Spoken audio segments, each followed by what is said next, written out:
Con respecto a Piribebuy, ayer fue el día del santo patrono de San Blas.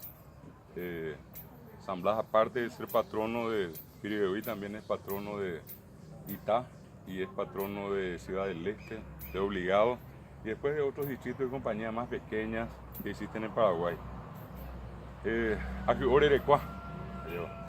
Y históricamente, por muchos años, fue el santo patrono del Paraguay.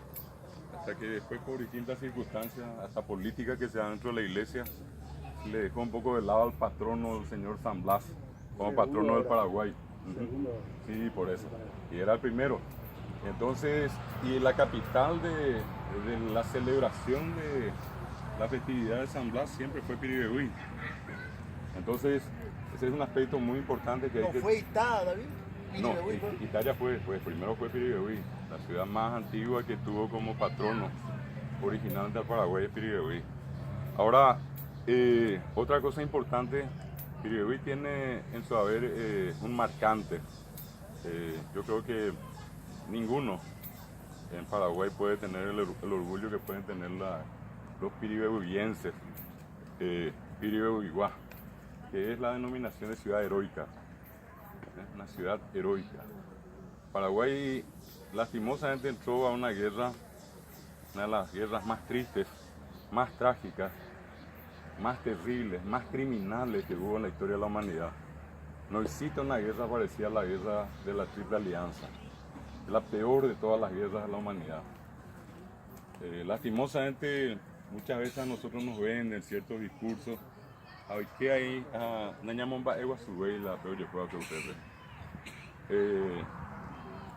entre las cosas que yo llegué a leer, que llegué a estudiar, que llegué a conversar con mucha gente. Yo tengo muchos amigos que son historiadores, llegué a conocer a varios militares, entre ellos uno que conocía bien la historia de Piribebuy, particularmente de Mariscal López. Y en este caso, lo que quiero mencionarles es que cuando se produjo la guerra, el Paraguay, en la previa a la guerra, el Paraguay era una potencia floreciente, creciente en América. Y los dueños del mundo fueron y siguen siendo los grandes poderes occidentales. En este caso concreto Inglaterra, que era uno de los más grandes productores industriales del mundo. Inglaterra le vendía sus productos al mundo. ¿Y qué es lo que ocurrió? Acá nosotros, si vamos en línea recta hacia el otro lado, vamos a llegar a un lugar que la zona de Huicuí. Y en la zona de Huicuí, hacia el fondo, un lugar que se conoce con el nombre de Minascué. Allí estuvo el más grande centro de producción, la fundición de hierro más grande de América. Y probablemente iba a ser la más grande del mundo.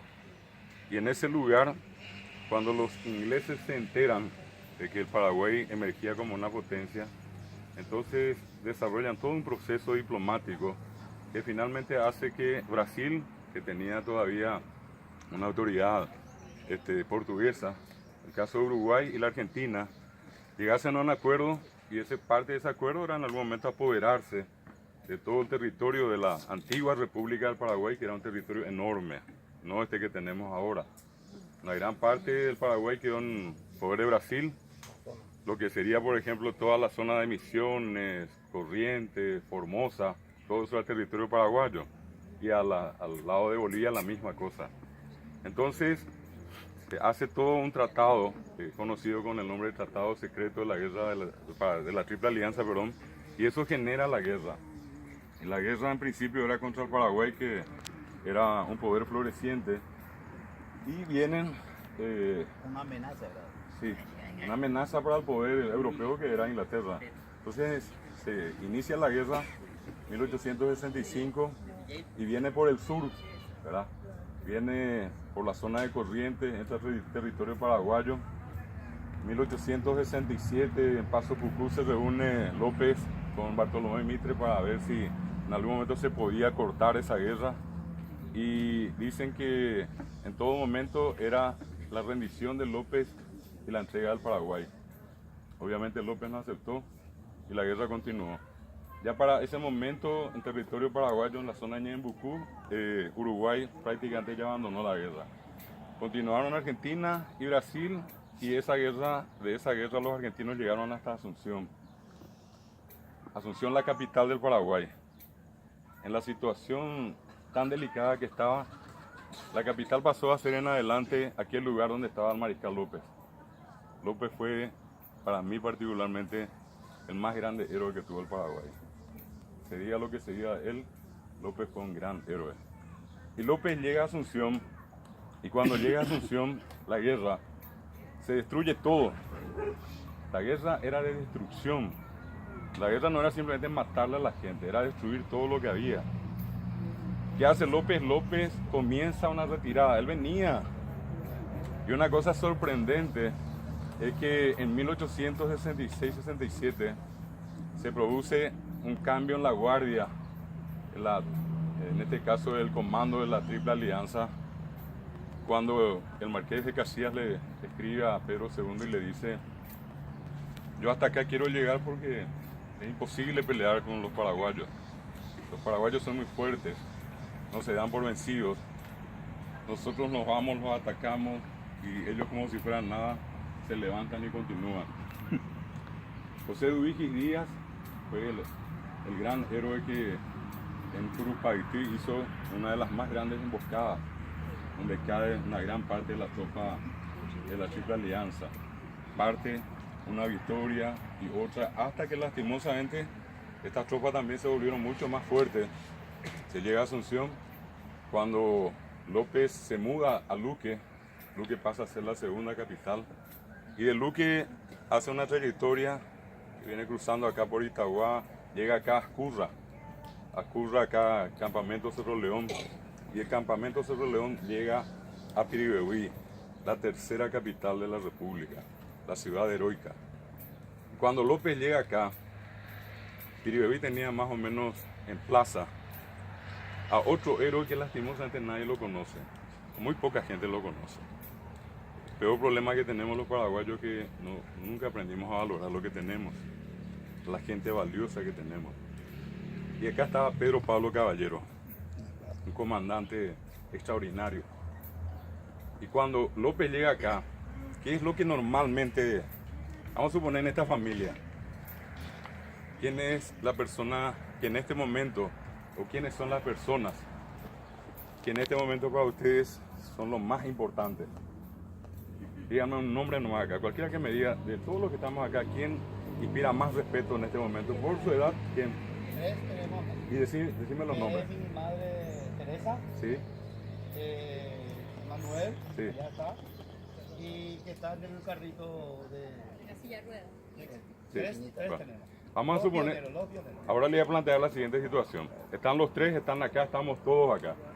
Si mañana hay una situación de peligro, ¿A quién se lo mata? ¿a quién le vamos a salvar? ¿Y a ellos? A ellos. Si mañana el Paraguay está en una situación de guerra, ¿quién es el primero al que le vamos a tener que cuidar la espalda? El presidente. El presidente es el presidente, no importa qué color tenga. El presidente es el Paraguay. ¿Y qué es lo que acá Pedro Pablo Caballero hizo? Le dice a López: te dejó mi mariscal. Todavía no era. Le dice: te dejó Ñandeles. Se ayocota con algo. Y entonces allí cuando López, el 12 de agosto, cuando se libra la batalla de Piribehuí de 1869, López sale antes y recorre acá justo detrás de ustedes. El lugar hoy se llama Mariscal López. Él estuvo 24 horas en ese lugar. En la costa de ese arroyo durmió y allí pasó un momento de descanso con su tropa antes de ir a Costañú. Porque Pepe Ñandeña se barrero, ñandeamos a otro lado y en la Costañú. Amba hoy ve allá, a ver Pedro Pablo Caballero. Ni planta. A escuela, según la historia, aproximadamente 3.000, a la brasilera va 20.000 y un poco más. A Uji pego a ver y pila paraguayo Ari. A Oñe, primero la guerra, a ver la batalla. Hoy me tengo mi tacaria en mí 15, 16 años pioreco. Pero me pego a exagerar. La olla, Lisandro. Vaya. Lisandro. Lisandro. Pero hoy me tengo mitad la Pedro Pablo Caballero y sube amo tipo amo a la comandada la brasilero ve. Ahí está de apuntar por una jaya piñande. a la mitad y 15, 16 años de coa. Oye, no, bebé, va a apuntar por abajo, ya piso es coave. A yucala brasilero. A pepe brasilero mano a cue. El famoso conde de pareja. A cuimba en y bebe el asunto. A pepe carayo se y la pepe yuca jaguere si ve, se ajundi paiteta la pirigovi. A ver, vamos a hacer ya yuca paite cuánto mierda. Pepe que ojo a ver pirigovi, ya se ope putan de que es la marica loco.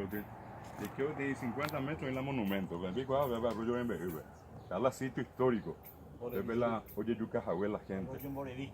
A tema. Bueno, entonces en ese momento, cuando él se entera que el comandante de plaza era Pedro Pablo Caballero, después de haberlo matado a todos, le someten a una especie de tortura y hacen lo que yo no le desearía a ningún ser humano, ¿verdad?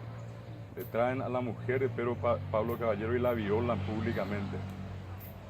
Después que hacen con Pedro Pablo Caballero, le atan de los 4 lados, manos y pies, y con 4 caballos le tiran, y Pedro Pablo Caballero muere de esa forma. Todos los que estaban internados en el hospital, 600 personas, entre ellos inclusive brasileños, fueron otra vez baleados y se le prendió fuego al hospital. Nunca hubo una guerra tan fea, tan sucia. Y allí aparecen las mujeres de Piribebuy, ciudad heroica. Y estas mujeres, ¿qué es lo que hicieron? Con garrotes, con botellas de cacué, con piedras, salió agua caliente, salieron y eran asesinadas, y aquellas mujeres que no fueron asesinadas fueron violadas, y esas mujeres que fueron violadas hicieron algo que no sé quién mujer haría. Cuando se enteraron que quedaron embarazadas los brasileños, mataron a sus hijos para que no nazcan hijos brasileños. Esa es la gente de Piribebuy. Eso es lo que son ustedes. Y eso es lo que lastimosamente mucha gente no sabe. Y López pasó gracias a Pablo Caballero. Y se fue. Y allá otra vez, una batalla dura. Hay gente que le cuestiona a Bernardino Caballero porque es colorado y todo. Yo no le iba a poner color. Bernardino Caballero, en la desesperación, toma todo lo que había disponible. Habían niños, habían ancianos y otra vez una batalla. Y en esa batalla nuevamente se le dice a López Terefoque, de ellos salvaron, de la Paraguay, de la Orerubichá Terefoque. Y allí pelean otra vez los niños y son asesinados. Desde más o menos las 7 de la mañana hasta las 5 de la tarde. Bala por todos lados y fuego después. Se prendió el campo de Acostañón. ¿Cuánto? 2.000, 3.000 criaturas muertas. Esos son los sanguinarios que nunca jamás pidieron perdón por lo que hicieron. Las guerras en el mundo, cuando se gana una guerra, se gana por 10% y ya es triste. Cuando se gana por 20% es más triste. Cuando se gana por un 50% es terrorífico. Pero cuando una guerra se gana por 90% de muertos, esa guerra no tiene nombre. Esa guerra no se le desea a nadie. Y el Paraguay, que tenía 1.200.000 habitantes, cuando finalmente lo matan a López, y López les dice a ellos, muero con mi patria o muero por mi patria, y no se entregó, ese día en el Paraguay quedaron 120.000 personas. 90% del Paraguay fue exterminado. 90%. ¿Cuánto quedó? 120.000. De los 120.000, aproximadamente un 20 a 25% eran hombres. Y allí empieza la otra historia. Pero empezando a la famoso Papa Francisco, y ya ve, la mujer paraguaya, la mujer más heroica de América. ¿Y qué hizo la mujer paraguaya? La mujer paraguaya comienza a procrear. Acá entre ustedes, en su familia, hay mamás valientes, mamás extraordinarias que llegaron a tener 20 hijos y que poblaron otra vez Paraguay. Yo tengo un libro que escribió un amigo donde contaban el caso de un combatiente de la guerra. A él le sacaron las 2 piernas. Le llamaban Felipe Canasto, a Oiko Calapeguape. A Felipe Canasto, a año 1000 a las embuias había cuñá. La cuñá y turnaje C. Entonces, él la nina gente mai, pero ya era la upa. Hoy ya él la ave, hoy que tiene toalla, la hora de donde pues llegó a jangar la cumplir la función. A la o piario era llegamos ahí la toalla ahí, entonces llegó a jangar mo pa iba. O correo para vieja. Oye, un correcto. Ya estábamos de alguna forma más allá de lo que algunos puedan interpretar de otra manera. Fue la forma de repoblar el Paraguay. Si hoy el Paraguay está en las condiciones que está, se le debe en un alto porcentaje a la mujer paraguaya. Muchas de esas mujeres están acá sentadas. Estas son las mujeres que construyeron y construyen el Paraguay. Entonces, yo creo que es un motivo de orgullo. Un día después de la fiesta de San Blas, ustedes están reunidos acá, un apellido que puede tener muchos años. Acá en la familia de ustedes pueden haber combatientes del 70. Y acá cerquita nomás está el lugar donde pasó. ¿Dónde? Está toda esta zona, por acá cruzamos. Si yo salgo acá y le pregunto seguramente a muchos niños y jóvenes si saben algo y no saben. Me voy al pueblo a preguntar y les aseguro que no saben. ¿Y quién tiene la culpa? Tienen las autoridades, y las autoridades en materia de educación que no enseñan esa parte de la historia. Qué lindo sería que un joven de acá sepa quién fue Pedro Pablo Caballero y que con orgullo salga a decir que él es un descendiente de Pedro Pablo Caballero, o que es un orgulloso descendiente de la ciudad heroica de Pirigüey. Eso es lo que a lo mejor en el fondo ustedes mismos tienen que tratar de hacer. Ustedes tienen que escribir su historia. Acá muchos de acá conocen muchas historias. Hacemos vemos virurei. Pero la ven pico a ver más está bien va pico a ese güey. A mí oñamos hasana cuatiaro por lo menos ya grababan. Aña genducana la mitad mimime, la mitad caria de fuera. Y que tu hanguay se cua más para la itua, más para la isi, va a la ñana estamos hoy para yayu, va a para hasa, va a para viñandete donde auto. Entonces, aprovecho esta ocasión, hubiera sido más agradable tener que hablar de alguna cosa que sea más graciosa. Pero lastimosamente al plantearme el tema de Pirigüey, y entonces cuando él me decía, a mí me encanta Pirigüey, me encanta por eso, pero no es precisamente por lo lindo, es por lo trágico, y porque acá está una gran parte del Paraguay que siempre sufrió, pero que siempre salió adelante. Y que ojalá, insisto, estas reuniones sirvan para fortalecer